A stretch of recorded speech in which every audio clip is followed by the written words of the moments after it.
Hello दोस्तों, स्वागत है आपका इस नई वीडियो में। दोस्तों, आज हम उत्तराखंड जीके से संबंधित कुछ इंपॉर्टेंट प्रश्नों का एक प्रैक्टिस सेट लेकर के आपके समक्ष उपस्थित हुए हैं। तो बिना देरी किए इन इंपॉर्टेंट सवालों को शुरू करते हैं। इससे पहले यदि आपने चैनल को सब्सक्राइब नहीं किया है तो चैनल को सब्सक्राइब करके बेल आइकन को प्रेस कर दें ताकि लेटेस्ट वीडियो की नोटिफिकेशन आप तक पहुँच सके। तो चलिए शुरू करते हैं। इस वीडियो का पहला प्रश्न है, विश्व का सर्वाधिक ऊंचाई पर स्थित गुरुद्वारा किस जिले में है? तो विश्व का सबसे ऊंचा जो गुरुद्वारा है वो किस जनपद में अवस्थित है? आपका सही उत्तर होगा चमोली जनपद में।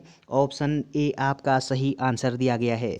अगला प्रश्न है, हिमालयन फोकलोर नामक पुस्तक के लेखक कौन थे?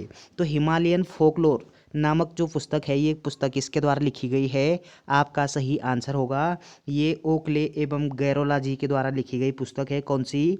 Himalayan folklore. ऑप्शन सी आपका सही आंसर दिया गया है।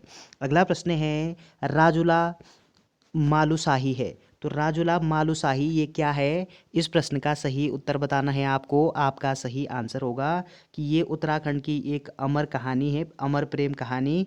ऑप्शन बी आपका सही उत्तर दिया गया है। अगला प्रश्न है, शुभ अवसरों पर फर्श पर बनाए जाने वाले चित्रों को क्या कहा जाता है? तो किस नाम से जानते हैं हम? आपका आंसर होगा कि ये हम एपण कहते हैं उनको। ऑप्शन डी आपका सही उत्तर दिया गया है। अगला प्रश्न है, प्रसिद्ध उत्तरायणी मेला संबंधित है। तो उत्तरायणी मेला, इस मेले का आयोजन किस जनपद में होता है? आपका आंसर होगा कि उत्तरायणी जो मेला है उत्तराखंड में, इसका आयोजन होता है बागेश्वर में। ऑप्शन सी आपका सही आंसर दिया गया है। बागेश्वर किस नदी के किनारे है? तो गोमती व सरयू नदी के किनारे बागेश्वर अवस्थित है। और यहाँ पे इसमें बागेश्वर में कौन सा मेला आयोजित होता है? तो उत्तरायणी मेला आयोजित होता है। चलिए, उत्तरकाशी में माघ मेला आयोजित होता है, ये आपको ध्यान है। अगला प्रश्न है, निम्नलिखित में से कौन सा उत्तराखंड की चार धाम यात्रा में शामिल नहीं है? तो उत्तराखंड की चार धाम यात्रा में शामिल कौन सा नहीं है इन चारों में से? आपका सही आंसर होगा रुद्रनाथ। ऑप्शन सी आपका सही उत्तर दिया गया है। तो गंगोत्री, यमुनोत्री, केदारनाथ, बद्रीनाथ ये चार धाम हैं उत्तराखंड के। रुद्रनाथ यहाँ पे गलत ऑप्शन दिया गया है। अगला प्रश्न है, गढ़वाल राइफल्स की स्थापना कब हुई थी? तो गढ़वाल राइफल की स्थापना पूछी गई है आपसे। आपका सही आंसर होगा कि 1887 में क्या होती है? गढ़वाल राइफल की स्थापना होती है। ऑप्शन सी आपका आंसर दिया गया है। अगला प्रश्न है, निम्नलिखित व्यक्तियों की जोड़ी में किस एक जोड़ी को विक्टोरिया क्रॉस पुरस्कार मिला था? तो विक्टोरिया क्रॉस पुरस्कार ये किस किस व्यक्ति को मिला है आज तक? आपका आंसर होगा इस प्रश्न के हिसाब से कि दरबान सिंह नेगी जी को मिला है, गब्बर सिंह नेगी जी को मिला है। ऑप्शन सी आपका सही आंसर दिया गया है। अगला प्रश्न है, निम्नलिखित में से मेवार्न ऑफ देहरादून का लेखन किसने किया? तो इस प्रश्न का सही आंसर होना चाहिए कि मेमोयर्स ऑफ देहरादून नामक जो पुस्तक है ये पुस्तक किसके द्वारा लिखी गई है? आपका आंसर होगा कि ये आपके GRC विलियम्स के द्वारा लिखी गई है। ऑप्शन सी आपका सही उत्तर दिया गया है। अगला प्रश्न है, सूची फर्स्ट को सूची सेकंड के साथ मिलान कीजिए। तो इस प्रश्न का सही आंसर बताना है आपको। आपका सही आंसर होगा कि ऑप्शन बी आपका सही आंसर दिया गया है। तो 2 4 1 3 ऑप्शन बी आपका सही होगा, बाकी आप मैच कीजिएगा खुद। तो चलिए, अगला प्रश्न है, निम्नलिखित युग्मों में कौन सा युग्म गलत संयोजन है? तो गलत युग्म यहाँ पे कौन सा दिया गया है इन चारों में से? आपका सही आंसर होगा कि देहरादून यमुना, ये यहाँ पे गलत दिया गया है। ऑप्शन सी आपका सही उत्तर हो जाएगा। अगला प्रश्न है, टोंस नदी निम्नलिखित में से किस नदी की सहायक नदी है? तो टोंस किसकी सहायक नदी है? आपका आंसर होगा यमुना नदी की। ऑप्शन बी आपका सही उत्तर दिया गया है।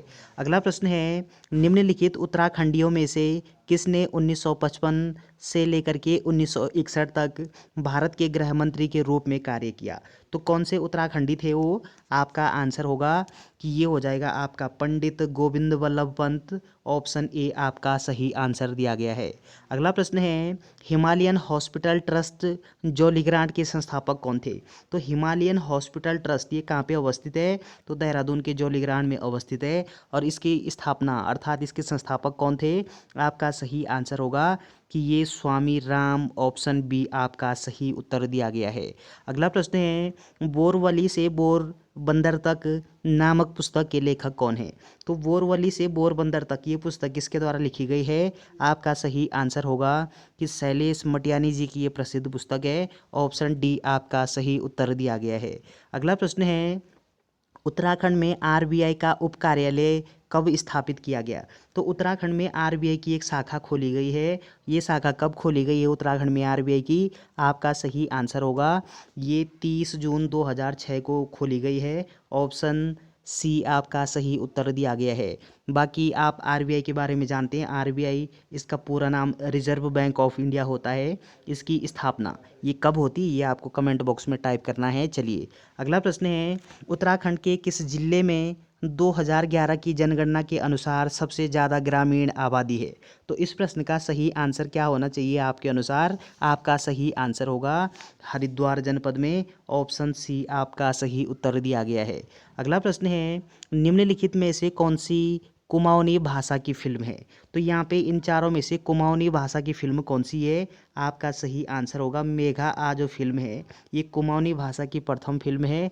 ये जगवाल गढ़वाली भाषा में प्रथम फिल्म है। और चलदा यात्रा ये जौनसारी की एकमात्र डॉक्यूमेंट्री फिल्म है। तो ऑप्शन ए आपका सही आंसर दिया गया है। अगला प्रश्न है, द्रोणाचार्य के नाम पर कौन सा स्थान द्रोण घाटी के नाम से जाना जाता है? तो इस प्रश्न का आंसर क्या होना चाहिए? आपका सही आंसर होगा देहरादून। ऑप्शन डी आपका सही उत्तर दिया गया है। अगला प्रश्न है, उत्तराखंड में चंद राजवंश की अवधि के दौरान भूमि मालिक को क्या कहा जाता था? तो इस प्रश्न का आंसर क्या होना चाहिए कि चंद राजवंश के समय काल में मतलब भूमि जो मालिक होते थे उनको हम किस नाम से जाना करते थे? आपका सही आंसर होगा उनको थातवान के नाम से जानते थे।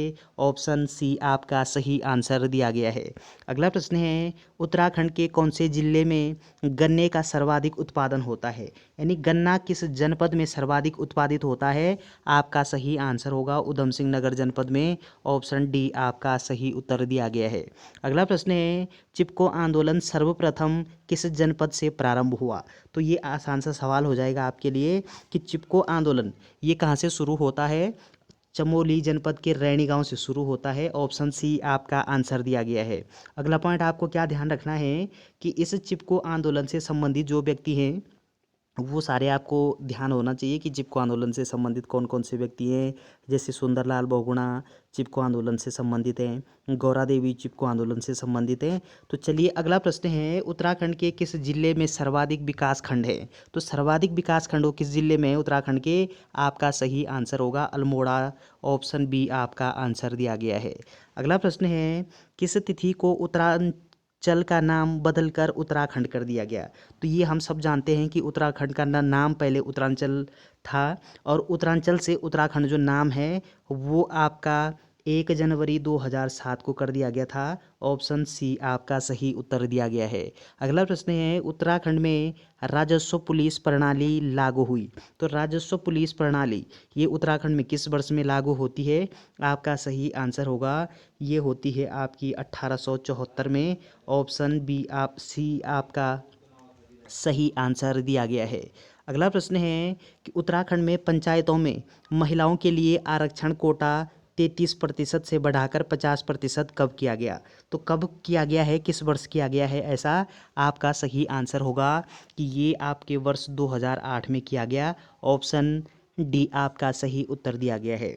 तो पंचायतों में वर्तमान समय में महिलाओं को कितना प्रतिशत आरक्षण प्रदान है? आपका आंसर होगा 50% 2008 से। चलिए अगला प्रश्न है, ब्लॉक प्रमुख का निर्वाचन कौन करता है? तो ब्लॉक जो प्रमुख होते हैं इनका निर्वाचन किसके द्वारा किया जाता है? आपका सही आंसर होगा ब्लॉक प्रमुख का निर्वाचन ये पंचायत के जो सदस्य होते हैं इनके द्वारा किया जाता है। ऑप्शन बी आपका सही उत्तर दिया गया है। अगला प्रश्न है, बुग्याल है तो इन चारों में से बुग्याल क्या होना चाहिए? आपका आंसर होगा कि बुग्याल ये घास के मैदान में उच्च हिमालयी क्षेत्र होते हैं। ऑप्शन सी आपका सही उत्तर दिया गया है। अगला प्रश्न है, द वैली ऑफ फ्लावर्स नामक पुस्तक के लेखक है? द वैली ऑफ फ्लावर्स ये पुस्तक किसके द्वारा लिखी गई है? आपका आंसर होगा कि द वैली ऑफ फ्लावर्स नामक जो पुस्तक है ये फ्रैंक स्मिथ के द्वारा लिखी गई पुस्तक है। ऑप्शन डी आपका सही आंसर दिया गया है। अगला प्रश्न है, गंगा को राष्ट्रीय नदी कब घोषित किया गया था? तो गंगा हमारी क्या है, राष्ट्रीय नदी है, और राष्ट्रीय नदी इसको घोषित कब किया गया है, इंपॉर्टेंट प्रश्न है आपके लिए। आपका सही आंसर होगा 4 नवंबर 2008 को। ऑप्शन सी आपका सही उत्तर दिया गया है। तो चलिए दोस्तों, ये 30 इंपॉर्टेंट प्रश्न थे उत्तराखंड जीके के। वीडियो अगर आपको अच्छी लगती है तो चैनल को शेयर एंड सब्सक्राइब करना ना भूलें। Thanks for watching.